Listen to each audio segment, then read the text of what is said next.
Some supercars are still within reach, but not for long. If you don't buy them now, you might miss out forever. Right now, there is a golden window to buy some of your favourite cars that have ever existed.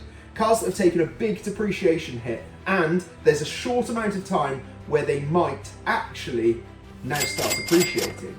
We're talking about Ferraris, Lamborghinis, Porsches that most people have completely forgotten about. So stay until the end to find out what is my final pick and the one that I would buy. So first of all is a close one to home for me, and that is the Ferrari 360. These can be picked up from anywhere between £35,000 and £55,000. In fact, you could go up to 100 grand, but the ones we're looking at are the slightly higher mileage or lower mileage autos. This means you can get into the market and own what I believe is one of the very best supercars. This is a 3.6 litre naturally aspirated V8 that absolutely screams if you've got a Golf T in it. You can get a gated manual, and for that sort of money, I don't think you can buy much all else.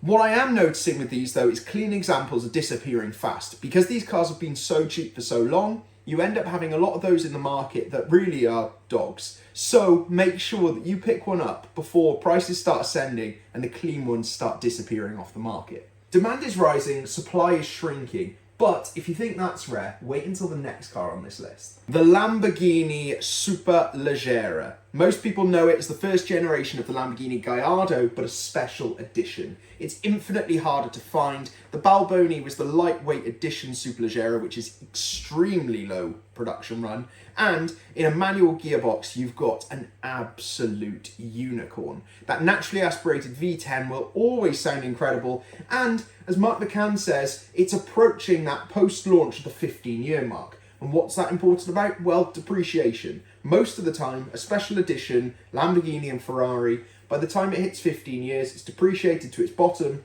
and if anything, it might go up in value. In this example, I think depreciation is finished, and if anything, you've got a car that desire is climbing for, and the supply is locked away forever. Talking about demand, let's jump into the 458 Italia Ferrari. This is becoming the poster child of its generation of the 2010s, not because it was ultra limited, but it represents the last of a dying breed. A naturally aspirated 4.5 litre flat plane crank V8 that absolutely screams. You've got an NA car, and it's also one of the last Pininfarina designed. So you've got the perfect sound with the perfect looks. And because of this soundtrack, the pure emotion and nostalgia that's been held with this car has made it synonymous as a poster car. But there's one poster car from those last 2 decades which I think is an even bigger bargain in the sector. And that's if you go for a base model. And that is the Lamborghini Aventador. For 20 years, this car has been the top of all YouTube search lists, the Lamborghini Aventador. This car is synonymous with the naturally aspirated V12, which absolutely screams. And with the latest coming from Lamborghini being a hybrid, it looks like it's the last of the raging bulls. Now, the only other car that I would say that has the same ilk of this is the Lamborghini Murcielago, and they have already started going through the roof. So, if that's the case, well, it leaves the Aventador, which you could get into one of these for around 130 grand, and in my head, I'm surprised it wouldn't be a £250,000 car. But don't forget, most of that is from Germany, and well, that brings us on to our next one, who is a fully German contender, and that is the Porsche 996 911 Turbo, or there are GT2s in this price point as well. So the 996 is incredibly undervalued. Most people don't like it. It's derived in these scenarios with the Metzger engine because we've gone for the turbo and the GT2.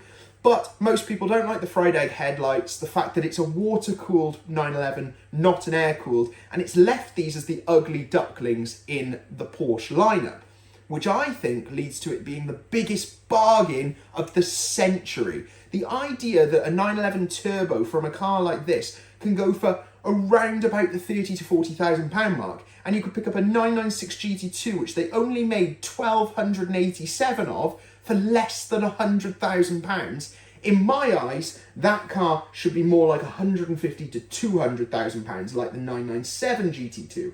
So if that's the case, there's a 40k premium for the newer car, which means that you could buy something almost exactly the same for significantly less. Now, compared to the 993 before and the 997 after, these are still really cheap, but I don't think they will be for long, because when people realise the numbers they were produced at, this car could go to the moon. So those are the supercars that I would buy before it's far too late. You have some of the most synonymous supercars there, the poster cars of hopefully our generation, and I think any one of them would make you extremely happy. So those are the supercars you can still grab before it's too late, the poster cars of our generation. And if you want to understand how I was able to buy a supercar, check out the video right here. See you soon. I actually really want a 996 GT2. So if you beat me to it, I'm very jealous, because that car is just insane. It's literally the Widowmaker. It's like, you know, you're just buying a car that wants to kill you, and you'd say, well, thank you. Yeah, I don't know.